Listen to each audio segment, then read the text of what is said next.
Berapa lama ustaz mengaji? Sebab saya tengok ustaz boleh jawab belaka soalan. Soalan mu senang. Bolehlah jawab. Soalan mu susah, baru tak boleh jawab. Tahu tak? Dia orang yang boleh jawab soalan orang awam, tidak dikatakan alim. Tidak dikatakan pandai.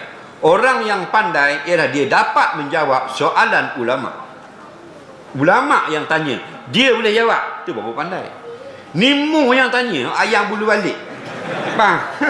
Aku lebih kurang muka ayam, cak ayam. Faham? Jadi orang tak panggil pandai lagu tu. Faham tak? Dia pandai ni boleh jawab soalan ulama. Faham? Kalau orang awam, soalan tulis. Tanya ketuk jerit cik ayam, anjing masuk dalam atas tangga. Tulis soalan. Nak? Sujud sejadah. Tanya sujud sahwi. Tanya masalah air wuduk. Tanya tahi cicak. 40 tahun lah duk tanya tu. Orang panggil pandai gitu. Faham? Pandai ni boleh jawab soalan yang diajukan oleh alim ulama.